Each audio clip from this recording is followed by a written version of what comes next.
أنت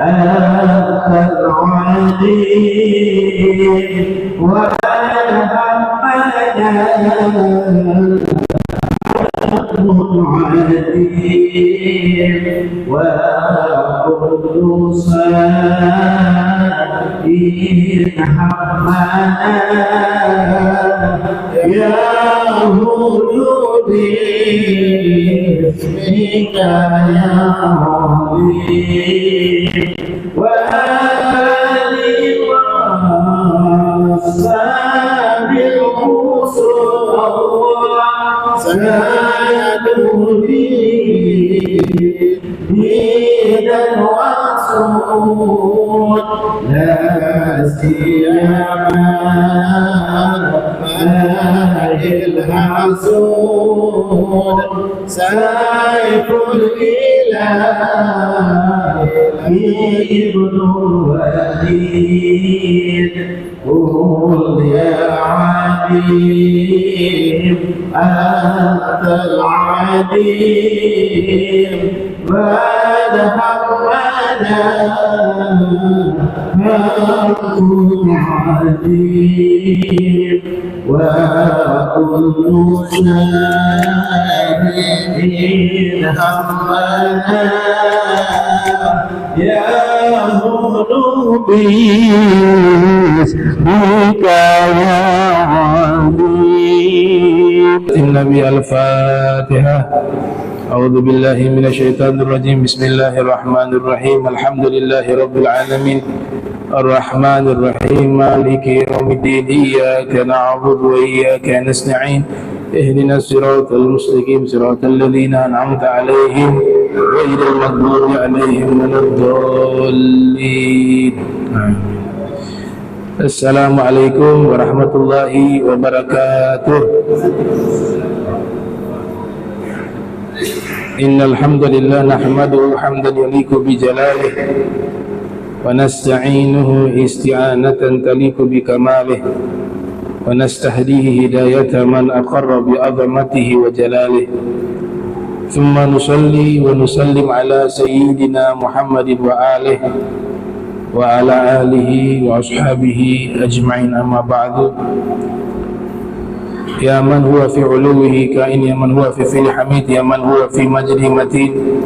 Allahumma akrimna bi nuril fahmi wa akhrijna min zulumatil wahmi warzuqna fahman nabiyyin wa hifdzal mursalin wa ilhama malaikatil mukarrabin. Rabbana zidna ilman wa fahma wa aqla ya akramal akramin bihaqqi sayyidina Muhammadin khatabil anbiya'i wal mursalin ya rahmatir rahim. Sallallahu ala sayyidina Muhammad wa ala alihi wa sahbihi wa sallam. Qala al-musannif rahimahullah wa radiyallahu ta'ala anhu ardah wa nafa'ana bihi wa bi ulumihi wa amadana bi asrarihi wa a'adana min barakatihi fid darain. Radiyallahu ankum ila an qala bab. Nah, an Abi Qatadah an abihi radiyallahu anhuma anna an-nabiyya sallallahu alaihi wa alihi wasallam kana yaqra'u fi zuhri fil ulayain bi ummil kitab wa surataini wa fi rak'ataini ukhrayain bi ummil kitab wa yusmi'una al-ayah wa yutawwilu fi rak'atil ula ma la yutawwilu fi rak'ati thaniyah wa hakadha fil asri wa hakadha fi subhi. Alhamdulillah, puji syukur kehadirat Allah, salawat salam senantiasa tercurahkan kepada junjungan mulia Nabi tercinta Nabi Muhammad sallallahu alaihi wa alihi wasallam beserta seluruh keluarga beliau, sahabat beliau dan umat beliau yang senantiasa melaksanakan ajaran beliau hingga akhir masa nanti. Yang sama-sama kami muliakan seluruh imam Masjid Al-Muhajirin, Al-Habib Alwi, wal Ustaz Irsyad, wal Habib Alwi Al-Bar, wal hadirin. Nah, insyaallah semua dirahmati Allah Subhanahu wa taala. Wa jamil asatiz wal habaib, Ustaz Jamal. Wa insyaallah semua yang hadir diberikan istiqomah, as-sihah wal afiyah fi ta'ah wal ibadah. Diriwayatkan dari Abi Qatadah, dari ayah beliau, sesungguhnya Nabi sallallahu alaihi wasallam biasa membaca di salat zuhur, yaitu membaca surat Al-Fatihah, kemudian membaca surat yang lainnya. Dan biasanya Nabi memanjangkan bacaan surat di 2 rakaat awal, kemudian di 2 rakaat akhir Nabi hanya membaca surat Fatihah. Jadi artinya bahwa sholat zuhur maupun sholat asar,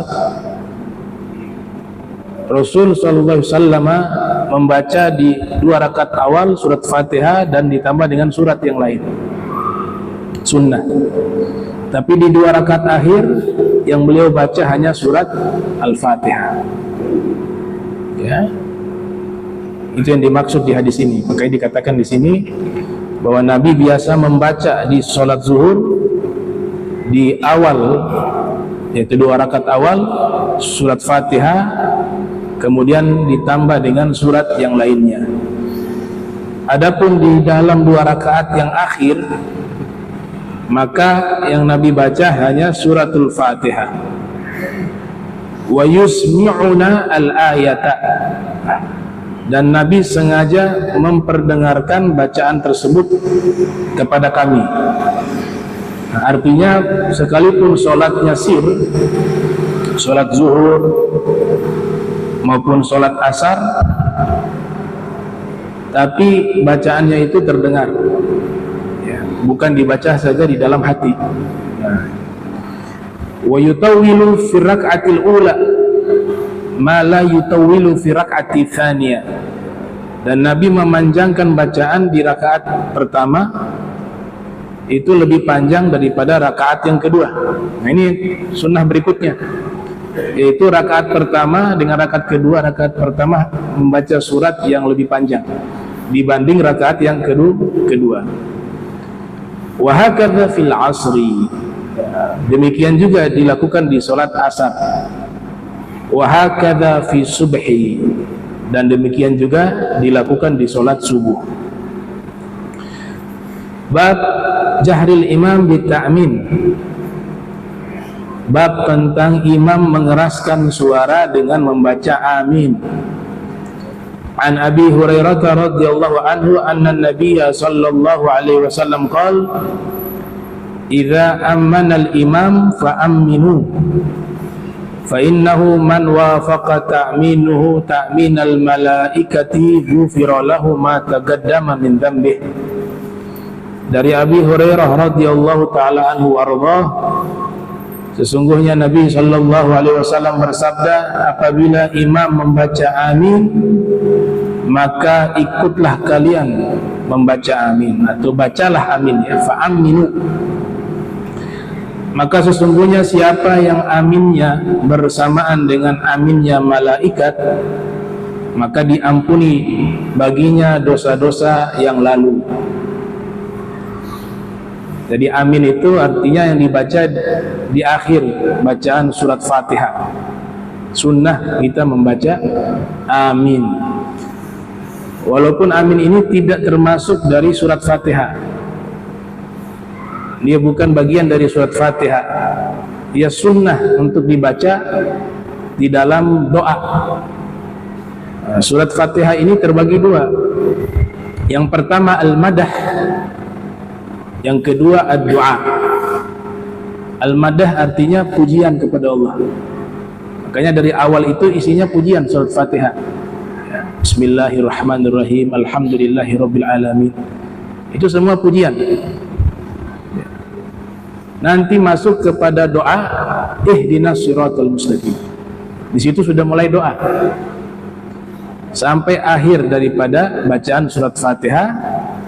Kemudian diam sesaat di akhir bacaan surat Fatihah, baru dilanjutkan dengan amin. Jangan baca satu nafas. Saktah, ada diam sesaat di situ, kemudian dilanjutkan dibaca amin. Sunnahnya bagi imam dan makmum, imam juga tetap sunnah membaca amin. Bahkan yang masbuk, yang datangnya terlambat, ketika dia masuk ke masjid sampai pada bacaan akhir Fatihah, sekalipun dia belum masuk ke dalam saf untuk sholat, ketika mendengar akhir bacaan Fatihah, dia juga sunnah membaca amin. Nah, amin ini sendiri kalau dalam kajian ilmu nahu disebut dengan isim fi'il. Ya, disebut dengan isim fi'il. Isim fi'il dengan memiliki arti istajib. Istajib artinya semoga Allah mengijabah doa. Itu arti daripada amin. Tapi kalau kita kaji lebih jauh lagi secara historis, amin ini sudah ada di dalam beberapa bahasa. Semua agama samawi yang Allah turunkan kitab suci, kemudian diutusnya para nabi dan rasul, semuanya mengajarkan ketika berdoa di bagian akhir doa membaca amin. Ada yang bahasa Ibrania, ada yang bahasa Suryania, ada yang bahasa Yunani, dan bahasa-bahasa lain. Jadi kalau agama-agama samawi sudah tidak asing dengan kalimat amin. Sampai sekarang kalau mereka berdoa di agama-agama yang lain itu menyebut dengan kata amin, ya. Walaupun nanti secara logatnya berbeda. Jadi amin itu artinya istajib.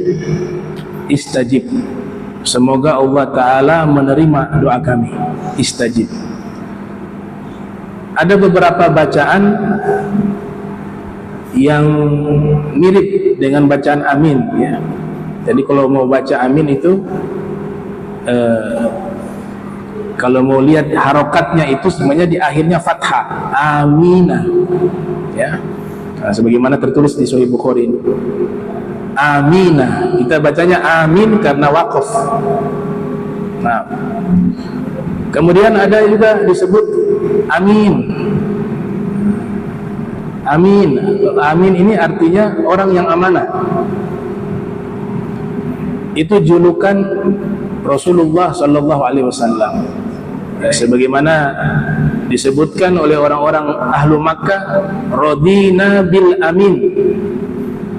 Radina bil amin. Kami ridho kepada al-amin. Yang dimaksud di situ adalah Rasulullah Sallallahu Alaihi Wasallam, yang artinya amin itu orang yang amanah. Ada juga bacaan amin, ya. Jadi memang beda-beda tipis. Amin itu artinya berimanlah. Nah, kalau amin yang di Fatihah itu harus dibaca panjang di bagian akhir. Awalnya panjang, bagian akhirnya juga panjang. Amin. Kalau amin artinya berbeda. Berimanlah. Amin juga artinya orang yang aman, diberikan keamanan, atau orang yang aman, ya. Amin dari kata aman. Ada juga nah, mimnya ditahan.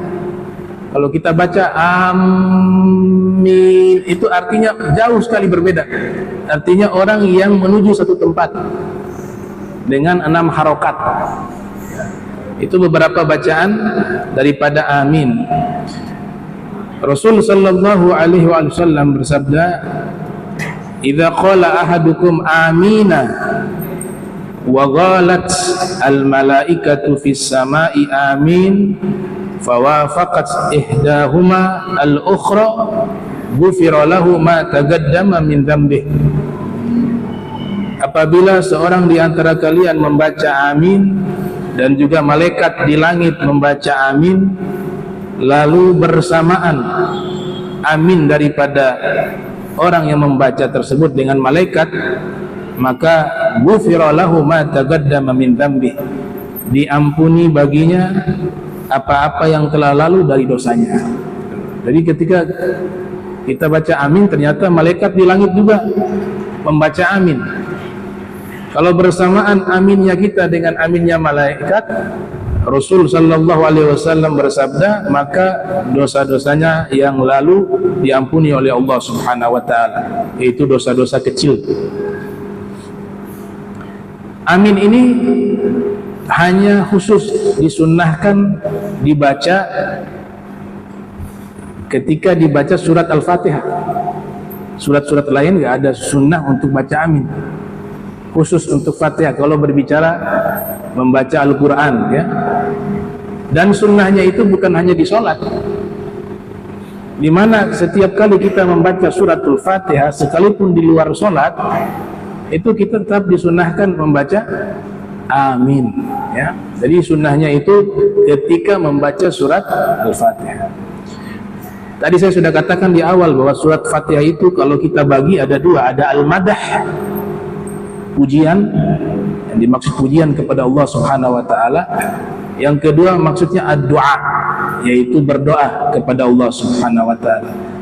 Nah, substansi dari doa yang ada di surat Fatihah itu di bagian penghujung. Di bagian penghujung itu intisari daripada doa yang ada di surat Al-Fatihah, yaitu ihdinas siratal mustaqim siratal ladzina an'amta 'alaihim ghairil maghdubi 'alaihim waladdallin. Itu inti daripada doa yang ada di surat Fatihah. Yang pertama adalah,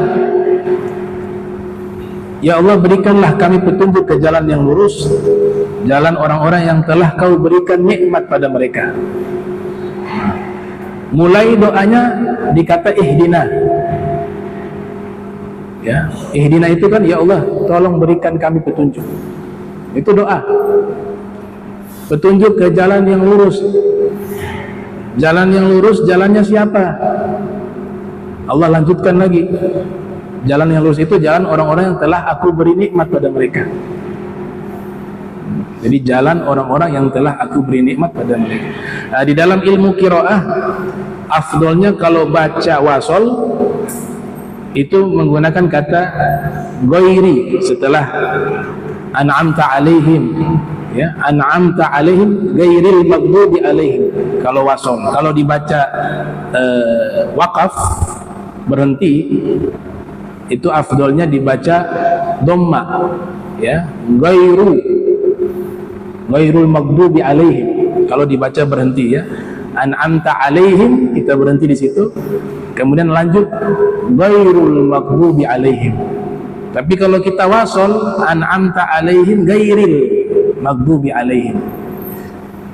Tapi kalau memang dibacanya wakaf kemudian ghairi juga sebenarnya tidak ada masalah.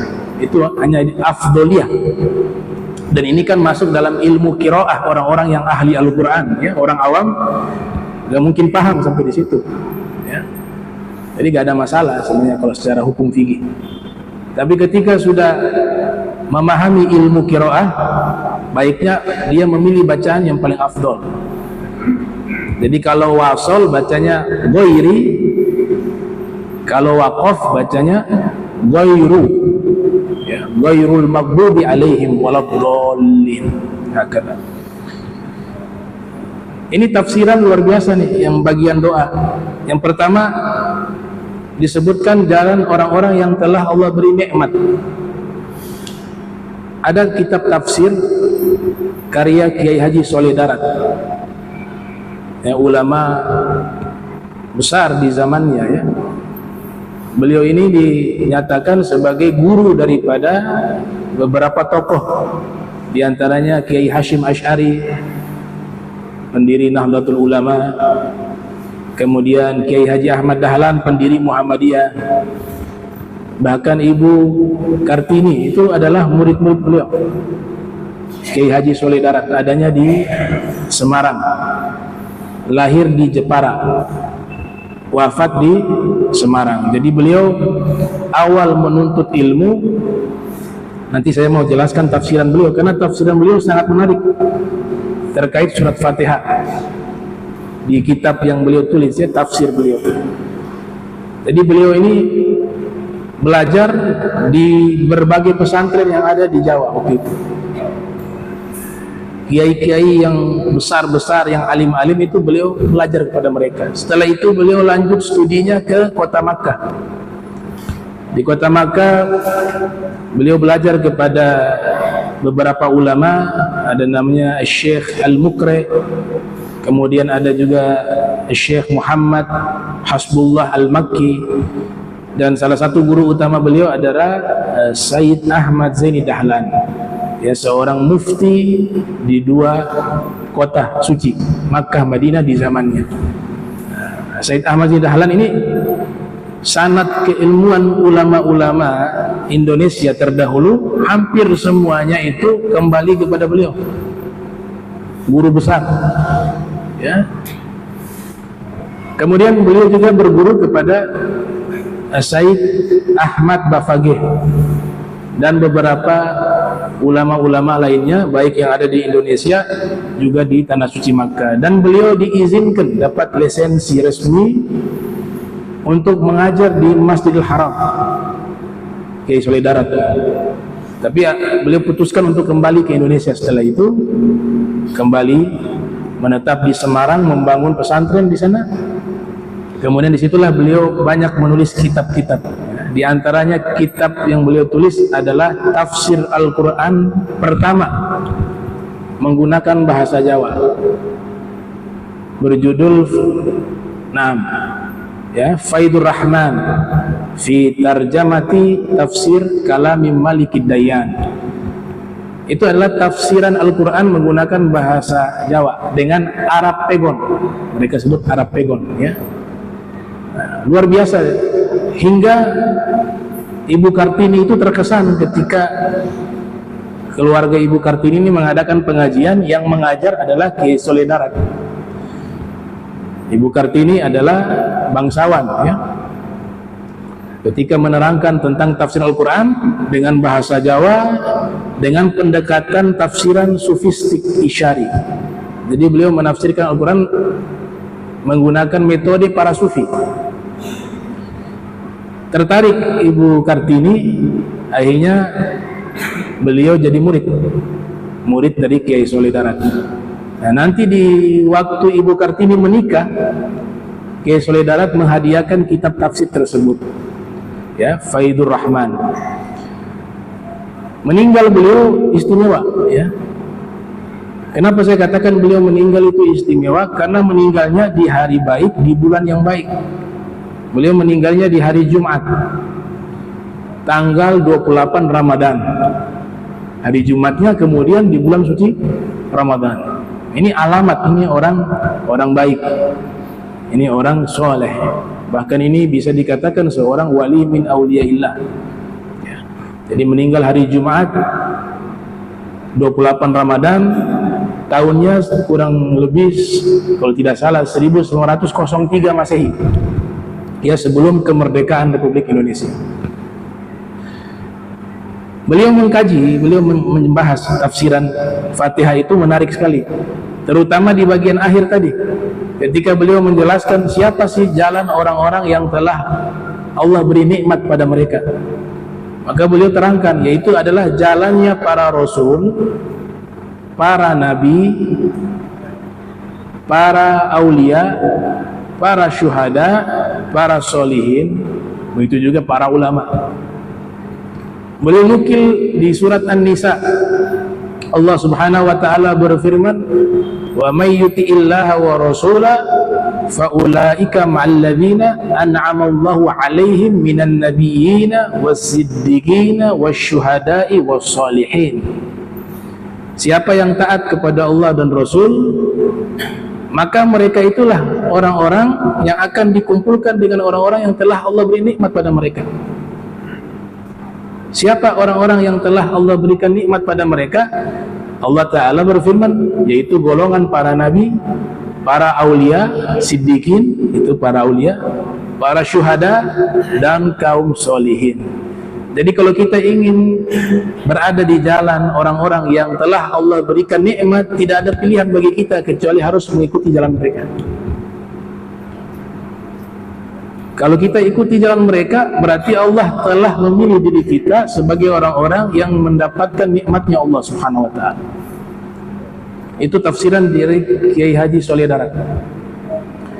Lanjutannya, Allah Ta'ala melanjutkan di surat Fatihah, bukan jalan orang yang dimurkai, ghairil maghdubi alaihim. Nah, kebanyakan ulama tafsir ketika menafsirkan ayat ini, mereka menyebutkan adalah orang-orang Yahudi. Ghairil maghdub itu bukan jalan orang yang dimurkai, atas mereka itu jalan orang Yahudi. Tapi Kiai Soleh Darat, tadi saya katakan di awal, beliau menafsirkan dengan pendekatan sufistik.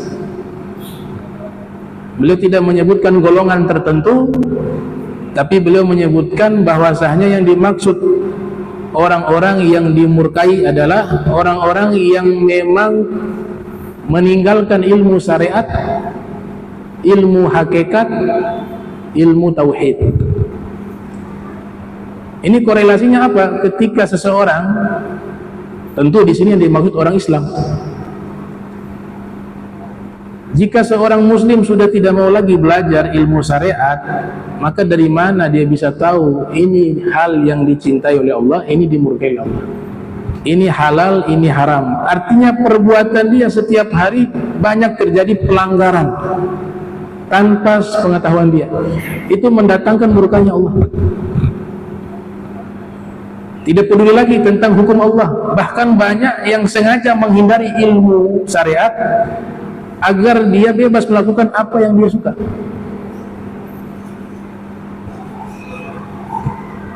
Nah, 3 ilmu ini tadi dibilang ilmu syariat. Yang kedua ilmu hakikat. Yang dimaksud ilmu hakikat di sini ilmu tasawuf.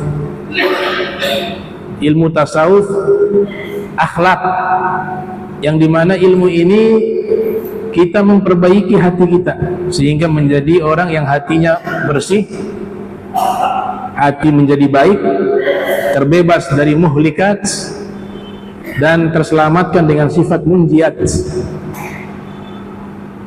Dan yang ketiga ilmu tauhid.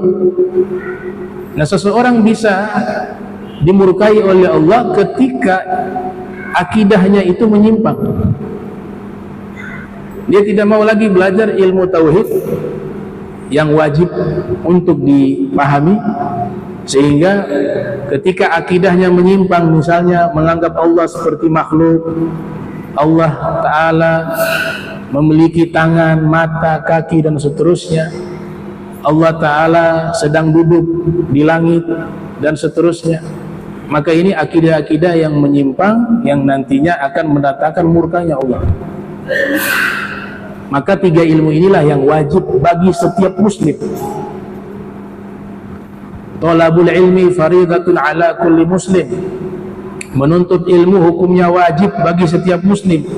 Yang dimaksud wajib menuntut ilmu bagi setiap muslim di dalam hadis tersebut adalah 3 ilmu tersebut. Ilmu syariat, ilmu hakikat, tanda kutip tasawuf, dan yang ketiga ilmu tauhid. Ini sebagaimana yang diisyaratkan oleh Ibnu Ruslan di dalam Zubat beliau. Fa fardu ilmu sifatil fardi ma ilmi ma yahtajul muaddi min fardi dinillahi fid dawami katuhri was salati was siyami wal bai'i lil muhtaj lit tabayyu'i wa dhahiril ahkami fis sana'i wa ilmi da'ilil qulubi mufsidi kal ujbi wal kibri wa da'il hasadi wa ma siwa hadza minal ahkami fardu kifayatin 'alal anami. Jadi yang maghdub itu, yang dimurkai oleh Allah, sudah tidak ada peduli lagi dengan agamanya. Mau hukum masa bodoh dengan hukum Allah, urusan hati biar bersih masa bodoh juga. Untuk mengenal Allah, mempelajari sifat-sifat Allah, asma-asma Allah. Bagi orang awam tidak perlu mendalami terlalu dalam ilmu tauhid. Cukup yang sudah disusun oleh ulama adanya sifat 20. Tahu kaidah bahwa Allah itu tanzih, Allah itu maha suci dari segala sesuatu yang diserupakan dengan sifat makhluk dan fisik makhluk. Nah, tapi kalau ilmu fikih yang wajib adalah berkaitan dengan ibadah kita. mulai dari tohara sampai ibadah haji. Ketika ada yang mau dagang, maka belajarlah ilmu fikih muamalah. Kemudian siapa yang mau menikah, belajarlah ilmu fikih nikah, biar dia tahu talak itu seperti apa, rujuk itu seperti apa. Jangan sampai akhirnya banyak yang tidak memahami, ternyata jatuh di dalam maksiat, ya. Dan yang menjadi hakim wajib belajar fiqhul jinayah, fikih tentang hukum pidana Islam. Ilmu tasawuf, cukuplah kita belajar tasawuf akhlak, ilmu tasawuf yang membenahi hati kita, sehingga hati kita itu terbebas dari penyakit-penyakit hati, dari kesombongan, dari keangkuhan, dari hubbud dunya, dari riya, dari ujub, dari dengki, dari hasad.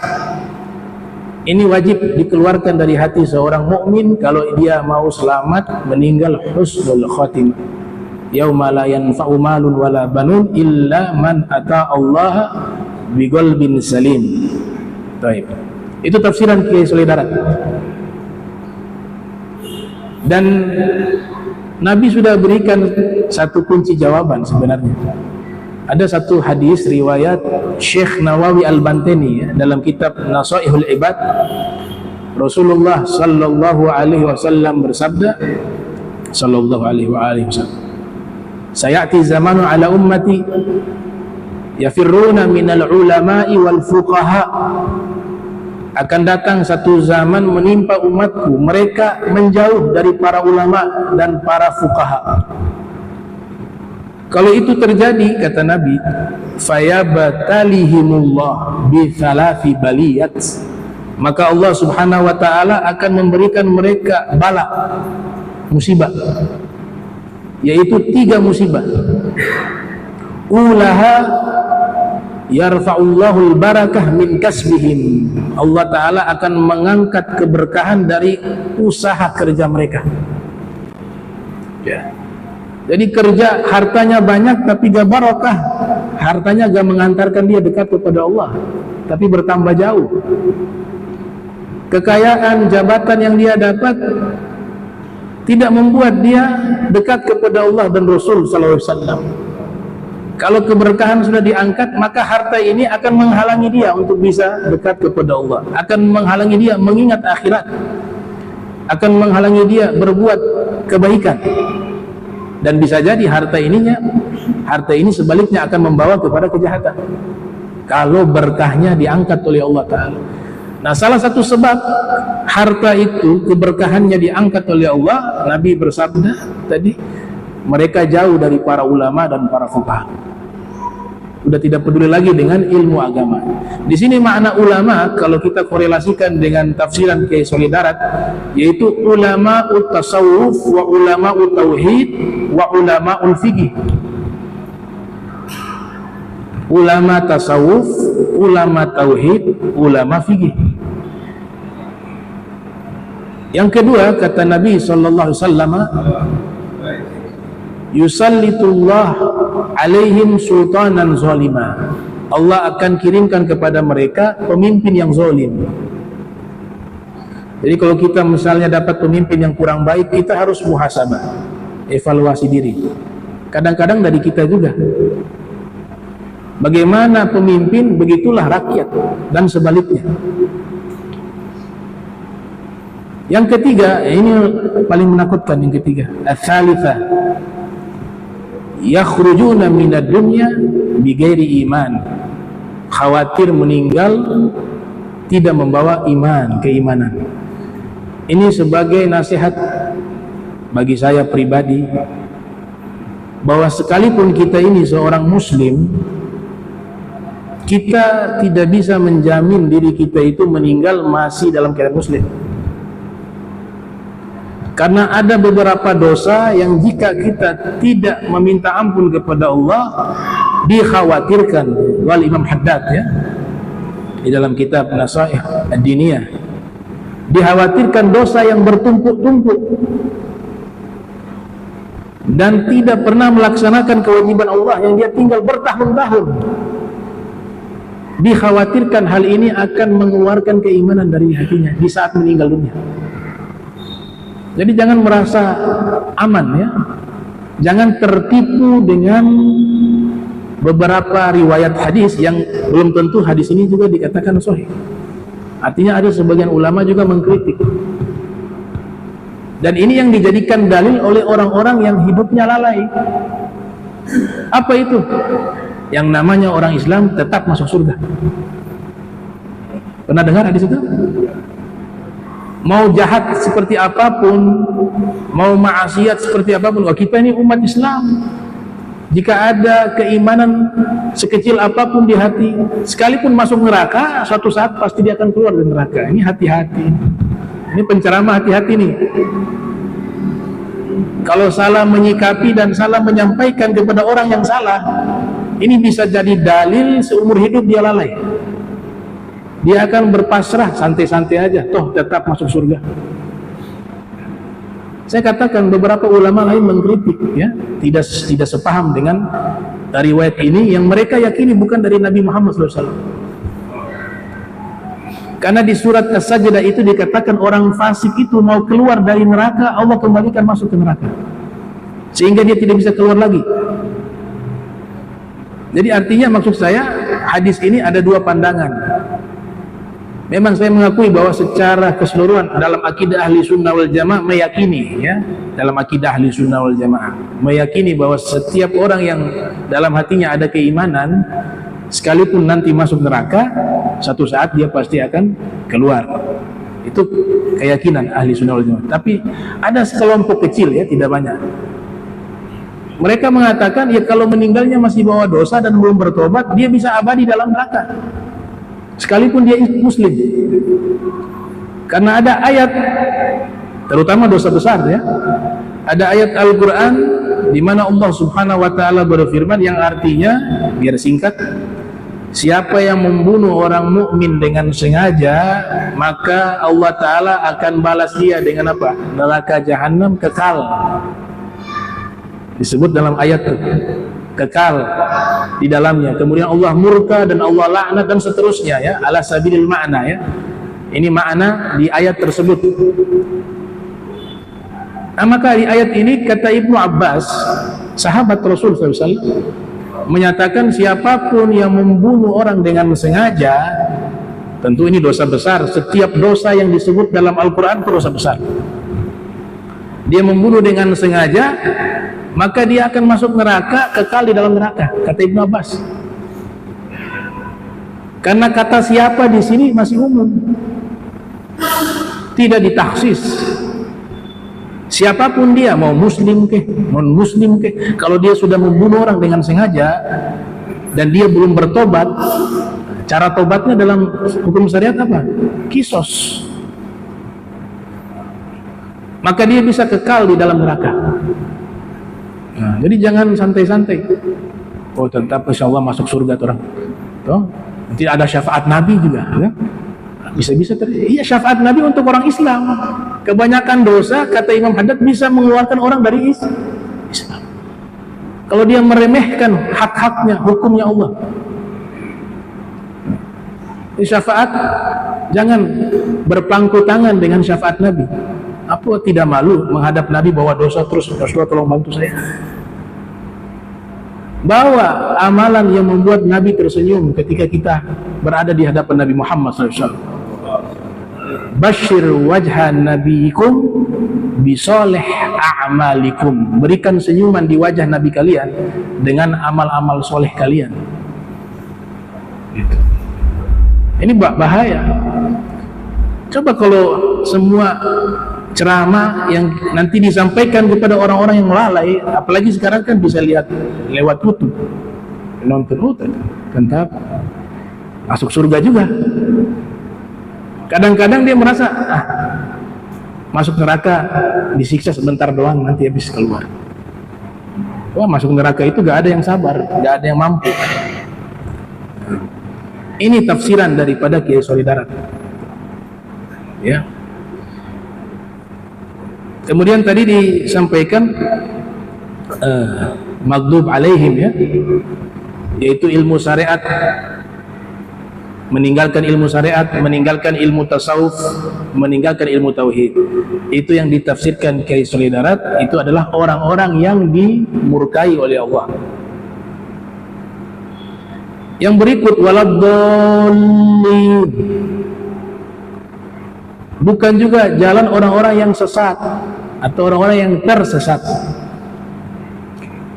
Kebanyakan ulama tafsir menafsirkan Nasrani, tapi Kiai Sholeh Darat menyebutkan orang-orang yang hidupnya tersesat adalah orang-orang yang menuhankan dunia dan hawa nafsu, di mana pikiran dia selama dia hidup hanya dunia dan dunia dan dunia dan dunia. Hakikatnya dia tidak menyembah Allah secara hakikat. Allah gak hadir di hatinya, di pikirannya, di dalam hidupnya. Gak ada Allah sebenarnya, karena di pikirannya yang dipikirkan adalah dunia, hatinya dunia. Maka Rasul SAW, beliau pernah bersabda dalam hadis yang sahih riwayat Imam Bukhari, ta'isa abdu dinar wa ta'isa abdu dirham wa ta'isa abdul khamisah. Ya, kalau nggak salah khamisah ya. Nah, ta'isa itu artinya celaka. Celaka hamba dinar, dinar mata uang emas. Celaka hamba dirham, mata uang perak. Celaka hamba perut, simbolik hamba perut dan kemaluan. Hidupnya hanya ngikut hawa nafsu, hanya ikut memuaskan apa? Perutnya dan kemaluannya. Ya, Imam Ali mengatakan, man kanat himmatuhu ma fi batnihi kanat skimatuhu ma kharaja minhu. Siapa orang yang pikirannya, perhatiannya ketika hidup hanya mengurus urusan perut dan kemaluan saja, maka nilainya dia di hadapan Allah seperti sesuatu yang keluar dari perutnya. Ya ikhwani, kita mulia dijadikan manusia, kita mulia dijadikan sebagai umat Nabi Muhammad SAW. Kita tidak dilarang sukses dunia, tidak sama sekali, tapi jangan menuhankan dunia. Kita tidak dilarang kaya, banyak harta, bagus, karena ada kewajiban yang harus dengan harta. Ibadah haji dengan harta, zakat juga harta, sedekah juga dengan harta. Tapi ini semua hanya fata morgana. Jangan jadikan sesuatu yang nyata. Letakkan di tangan, jangan di hati. Perjalanan kita panjang di akhirat, gak sebanding dengan hidup sesaat di dunia. Itu yang dimaksud oleh Kiai Sholeh Darat. Ya. Makanya ketika seorang menjadi hamba dinar, hamba dirham, hamba hawa nafsunya, perutnya, kemaluannya, maka kaidah yang mengatakan la ma'buda bihaqqin fil wujudi illallah, tidak ada yang berhak disembah secara hak di alam semesta ini kecuali Allah, maka itu akan tergantikan secara hakikat. Dia tidak menyembah Allah secara hakikat, yang dia sembah adalah uang, jabatan, hawa nafsu. Itu tafsiran yang luar biasa dari Kiai Sholeh Darat. Ini bukan dari saya ya, dari Kiai Haji Sholeh Darat ya. Beliau tafsirkan demikian. Itu. Nah, sehingga musuh-musuh Allah, saya katakan musuh-musuh yang sudah disebutkan dalam Al-Quran harus beretikat itu musuh. Ketika Allah sebutkan setan itu musuh, pasti musuh. Dia akan nggak bisa berubah. Ketika Allah katakan nafsu itu musuh, nafsu ammarah bisu, maka selamanya nafsu itu musuh. Dan ketika Allah sebutkan ada sekelompok orang Yahudi, tokoh intelektual, sekelompok, begitu juga dari Nasrani, tokoh intelektual mereka, artinya sekelompok, tidak semua, tapi ada sekelompok yang memang mereka sepanjang zaman niatnya untuk menghancurkan Islam. Kita gak bisa pungkiri itu. Tahu Israel sekarang itu sedang kita nonton dah setiap hari dah. Tapi gak bisa apa-apa, hanya diam semua. tiap hari dibunuh itu. Ini manusia ini, saudara kita Muslim. Apa tujuannya? Ingin membuat wilayah namanya Israel Raya. Itu tujuan utama. Dan orang yang berbeda dengan ideologi mereka harus dimusnahkan. Bukan hanya Islam, Nasrani juga dimusuhi. Makanya orang Nasrani juga itu dibunuh juga. Yang sepaham dengan mereka, yang sealur dengan mereka, maka bisa tinggal di situ. Itu proyek jangka panjang mereka. Yang tidak sealur dengan mereka harus dimusnahkan atau diusir. Dalam Al-Quran sudah jelas di surat Al-Baqarah Allah subhanahu wa ta'ala berfirman, walan tarda ankal yahud walan nasara hatta tattabi'a millatahum. Walan tarda ankal yahud, sekelompok orang Yahudi dan sekelompok orang Nasrani. Artinya di sini ada tokoh intelektual di dalamnya. Sama seperti orang Islam, kan ada yang awam nggak tahu apa-apa. Di dalam Yahudi juga ada tokoh intelektualnya yang jahat. Dia merusak paling awal adalah Islam. Makanya ayat ini Allah awali dengan kata lan tardo. Kata lan itu harfu nafyin wa nasbin wa mustaqbal. Huruf nasab, nafi tidak, dan mustaqbal masa depan. Sekalipun ayat ini diturunkan di masa Rasul SAW dan kata angka di situ menunjukkan kepada Nabi khitabnya bahwa sekelompok orang Yahudi maupun Nasrani mereka tidak akan ridho kepadamu wahai Nabi Muhammad hingga kamu mengikuti agama mereka. Itu khitabnya kepada Nabi. Tapi ketika ada ayat ayat tersebut diawali dengan kata lan, maka konteksnya berlangsung sepanjang zaman. Dan itu berlaku kepada seluruh umat Islam sepanjang zaman. Akan ada tokoh intelektual dari Yahudi maupun Nasrani, mereka itu tidak ridho kepada kalian hingga kalian mengikuti agama mereka.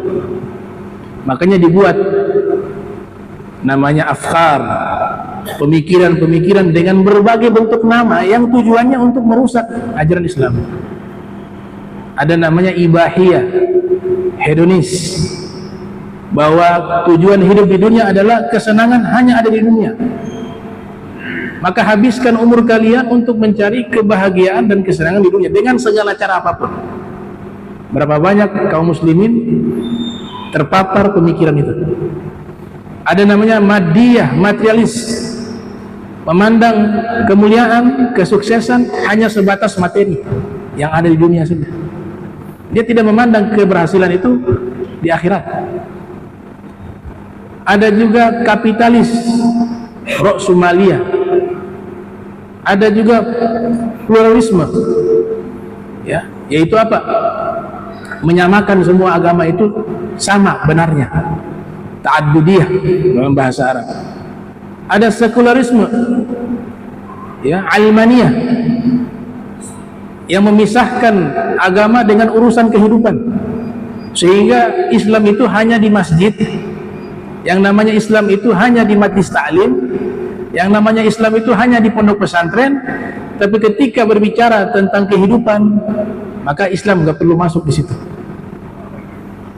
Berapa banyak yang terpapar pemahaman ini? Dan masih banyak isme-isme lainnya, suhyuniyah, zionisme, suyu'iyah, komunisme.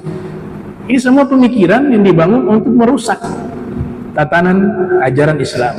Nah, makanya kita harus memahami kondisi zaman kita.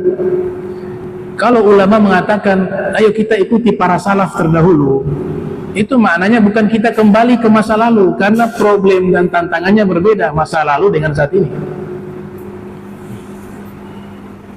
Yang dimaksud nilai-nilai kebaikan yang mereka bawa itu kita terapkan saat ini. Dan tantangan di masa kita jauh lebih berat. Apalagi saat ini adanya handphone. Kita gak bisa mengingkari dan menghindari adanya kemajuan teknologi. Tapi kita harus paham bahwa ini dibuat diantaranya oleh oknum tadi, tokoh intelektual yang memang tujuan utamanya untuk merusak umat Islam. Maka Imam Ghazali, kita ikut cara Imam Ghazali. Ini kasus yang sama di masa lampau, masuknya ilmu filsafat ke dunia Islam. Ilmu filsafat asalnya produk dari Yunani.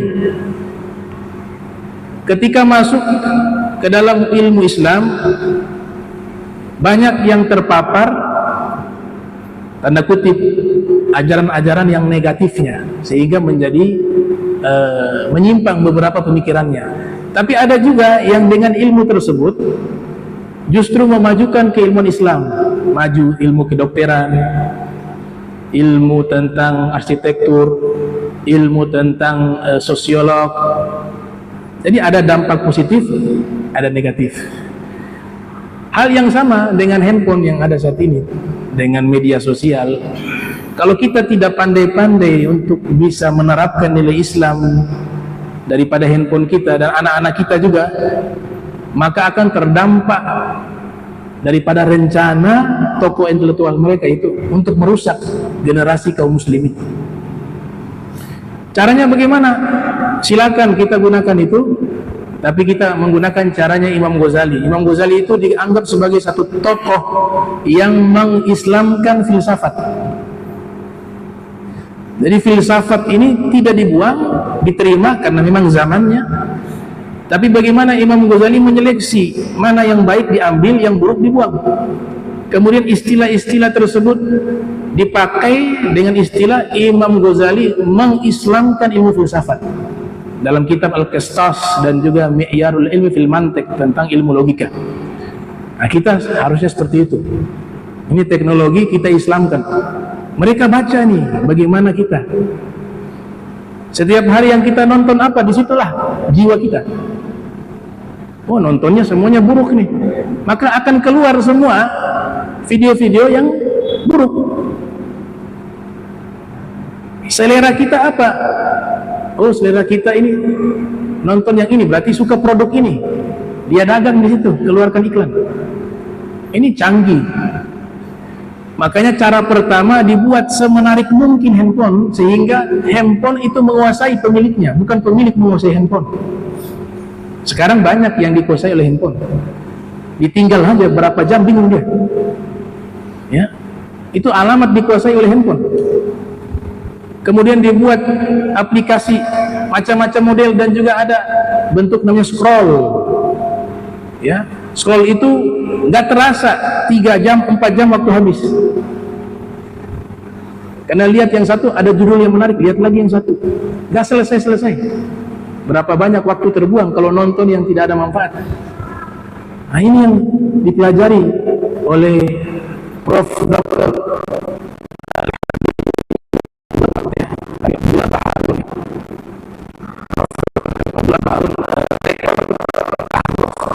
Beliau mendalami masalah ini. Makanya di beberapa seminar saya ikuti itu luar biasa. Ya, bagaimana beliau paparkan terkait masalah tersebut. Nah, jadi ini sudah disampaikan oleh Nabi Muhammad SAW bahwa kita tidak bisa mengingkari adanya perkembangan zaman ini, tapi kita jaga nilai-nilai Islam itu dimanapun kita berada, termasuk di media sosial. Kita islamkan itu, media sosial itu, dan jaga generasi kita agar terjaga. Begitu juga dari pemikiran-pemikiran tadi yang sudah banyak diciptakan oleh tokoh intelektual mereka.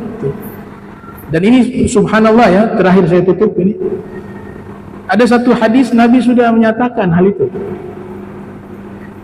Dan luar biasanya Nabi menyatakan, hadis riwayat Imam Bukhari dan Muslim ya, la tattabi'unna, kata Nabi. Coba perhatikan, kalau bisa bahasa Arab paham betul nih kalimat. Ada lam dan nun taukid, la tattabi'unna. Artinya satu kepastian, nanti umatku mengikuti jalan mereka. Ada penegasan, la tattabi'unna sanana man qablakum shibran bi shibrin wa zira'an bi zira'in hatta law salaku atau dakhalu juhra dhabbin la salaktumuh, kata Nabi. Umatku akan banyak mengikuti jalan mereka, orang-orang sebelum kalian. Nabi hitab kepada sahabat, sejengkal demi sejengkal, sehasta demi sehasta. Karena tidak mungkin mereka ngajak langsung masuk ke agama mereka. Mereka ngajak kalian semua masuk Yahudi, gak mungkin. Tapi pakai cara pelan-pelan. Pertama, pemikiran dirubah, makanan dirubah, makanya istilah dirusak dengan cultural strike. Ya, ada food, ada fashion, ada fun, makanan, pakaian, kemudian hiburan. Ini dirancang dengan tokoh intelektual mereka, bukan main-main nih. Berapa banyak orang muslimin sekarang udah peduli lagi makanan itu halal atau haram, yang penting kalau ada bahasa Inggrisnya makan. Kemarin kasusnya permen anak-anak ternyata haram, ayam goreng juga pernah ternyata haram. Ini yang pakai kuas itu banyak terbuat daripada bulu babi. Coba pakai logika akal sehat, seandainya digunakan ini untuk bakar ikan, maka itu diperhatikan, dirusak lewat makanan. Kedua, lewat pakaian. Dibuatlah produk-produk pakaian yang membuka aurat dengan berbagai bentuknya. Bahkan sekarang pakaian yang seakan hijab tapi ketat, itu dari mereka juga. Ya, dibuat tren-tren yang nanti bertentangan dengan ajaran Islam. Ikhwan, masalah pakaian itu penting sekali. Kalau tidak penting, kenapa di dalam kitab hadis ada bab namanya Kitabul Libas, kitab pakaian dibahas. Bahkan di dalam Al-Quran Allah Subhanahu wa Ta'ala berfirman, alladzina yattabi'una rasulan nabiyil ummi alladzi yajidunahu maktuban indahum fit taurat wal injil ya'muruhum bil ma'ruf wa yanhahum 'anil munkar wa yuhillu lahumut thayyibat wa yuharrimu 'alaihim khaba'ith. Dalam Al-Quran bahwa Nabi Muhammad itu termaktub dalam kitab Taurat dan Injil. Ciri-cirinya Nabi yang akan muncul di akhir zaman, mengajak kepada berbuat baik, mencegah kemungkaran, dan menyebutkan makanan-makanan yang halal dan makanan-makanan yang haram disebutkan, dan termasuk juga adalah pakaian aurat. Ini dibawa oleh Nabi Muhammad SAW, shibran bisyibrin. Jadi ikuti budaya mereka, pemikiran mereka, makanan mereka, pakaian mereka, semuanya pelan-pelan nanti mudah untuk dimasukkan generasi berikut, bukan kita sekarang, untuk masuk ke dalam agama mereka, terutama Yahudi, ya, Yahudi. Ya, itu mudah-mudahan Allah Ta'ala berikan kita futuhal arifin. Allahumma jam'ana hadha jam'an marhuma wa tafarraqna min ba'di tafarruqan ma'suma wa la tajal minna wa la minna syakila mahruma. Subhanaka bihamdika asyhadu an tastaghfiruka wa atubu ilaik. Wa sallallahu alaihi Muhammadin wa ala alihi wa sahbihi wasallam. Wa lakum minkum wassalamu alaikum warahmatullahi wabarakatuh.